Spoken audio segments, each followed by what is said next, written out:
पहलवान ने पंडित जी को कंधे पर बिठाया और चला। पर भगवान भी कभी कभी ऐसा व्यंग करते हैं। बीच नदी में पहुंचा और उसका ऐसा बैलेंस बिगड़ा, पांव फिसला के पंडित जी को लिए दिए गिरा नदी में। अब तो पंडित जी बड़े क्रोध में कांपे, मेरा धर्म नष्ट हो गया और काशी का वास इतने दिन किया और कर्मनाशा में तूने सारे पुण्य नष्ट करा दिया। सब लोग हाथ जोड़े और वो बहुत नाराज। जय श्री राम। मित्रों, आज हम आपके सामने एक बहुत ही सुंदर किंतु हास्य कथा लेकर उपस्थित हुए हैं। इसमें ज्ञान की बातें भी खूब हैं। श्री राजेश्वरानंद सरस्वती जी महाराज ने इस कथा को क्या खूब तरीके से समझाया है।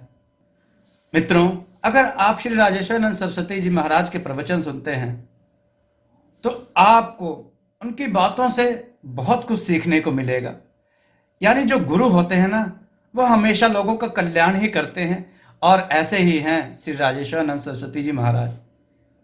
इनकी बातों ने लोगों का बहुत कल्याण किया, लोगों को सद्मार्ग दिखाया, सद्बुद्धि प्रदान की। सो मित्रों, चलिए ऐसी कथा को सुनते हैं और उसके बाद बात करते हैं। पंडित जी गए विवाह पढ़ने, तो पंडित जी बोले मैं तो नहीं जाऊंगा, कर्मनाशा पार करनी है, मैं रेल से आऊंगा। अब रेल से आने में घूम कर आवे तो 2-2.5 घंटे अधिक लगे, और ये नदी पार करती दूसरे गांव में जाना था। समाधान ना मिले तो एक पहलवान था युवक, उसने कहा पंडित जी हम आपका धर्म नष्ट नहीं होने दें, आप हमारे कंधे पे बैठ जाए। ठीक है। पहलवान ने पंडित जी को कंधे पर बिठाया और चला। पर भगवान भी कभी कभी ऐसा व्यंग करते हैं। बीच नदी में पहुंचा और उसका ऐसा बैलेंस बिगड़ा, पांव फिसला के पंडित जी को लिए दिए गिरा नदी में। अब तो पंडित जी बड़े क्रोध में कांपे, मेरा धर्म नष्ट हो गया और काशी का वास इतने दिन किया और कर्मनाशा में तूने सारे पुण्य नष्ट करा दिया। सब लोग हाथ जोड़े और वो बहुत नाराज। एक सज्जन ने कहा कि पंडित जी पुण्य नष्ट अब नहीं हुए, पुण्य नष्ट तो तभी हो गए थे जब आप इसके कंधे पर बैठे। कैसे? इसके तो पुण्य नष्ट हो ही रहे थे, आपके पुण्य बच रहे थे। तो जो दूसरे के पुण्य नष्ट करके अपने पुण्य बचाना चाहे, उसके तो पुण्य नष्ट हो ही गए। पंडित जी थोड़ा शांत हुए, लेकिन एक आदमी ने बड़ी अच्छी बात कही कि कर्मनाशा अपवित्र है। बिल्कुल, शास्त्र कहते हैं, हम शास्त्रों की बात मानते हैं, लेकिन ये देखो कि यही नदी आगे जाकर गंगा जी में मिलती है। मैंने देखा कर्मनाशा गंगा जी में जाकर मिल जाती है, और कर्मनाशा में कोई पांव नहीं रखता धर्म की दृष्टि से, शास्त्र की दृष्टि से, लेकिन कर्मनाशा गंगा जी में मिल जाती हैं तो गंगा स्नान कौन बंद कर देगा? कर्मनाश जल सुरसरी परई, तेई को कहो शीस नहीं धरई। कर्मनाशा का जल गंगा जी में गिर जाए तो कौन शिरोधार्य नहीं करेगा? बस यही है, जब तक वो कर्मनाशा है तब तक शास्त्रों का नियम उसके लिए है, और जैसे ही वो गंगा जी में मिल जाती है वैसे ही शास्त्रों का नियम उसके लिए नहीं है।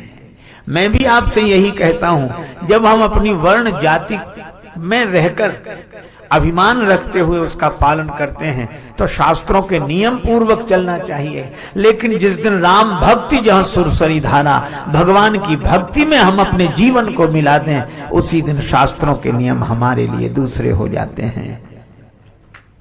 पर उसी दिन होते हैं, शास्त्र की मर्यादा है, पर यह शास्त्र से ऊपर, जिसको स्वामी रामानंद जी महाराज वैष्णवाचार्य, उन्होंने बड़ी सुंदर बात कही एक चौपाई में, जाति पाति पूछे नहीं कोई, हरि को भजे सो हरि का होय। और उनका गोत्र अच्युत गोत्र, और कैसे कैसे संत बनाए गए। आप देखो रविदास जी को उन्होंने शिष्य बनाया, माता मीरा जिन्हें गुरु मानते हैं। क्यों? क्या शास्त्र मर्यादा का ध्यान उन्हें नहीं था? लेकिन शास्त्र मर्यादा से अधिक भी भगवान की भक्ति का भरोसा करते थे। सो मित्रों, ये थी वो हास्य कथा।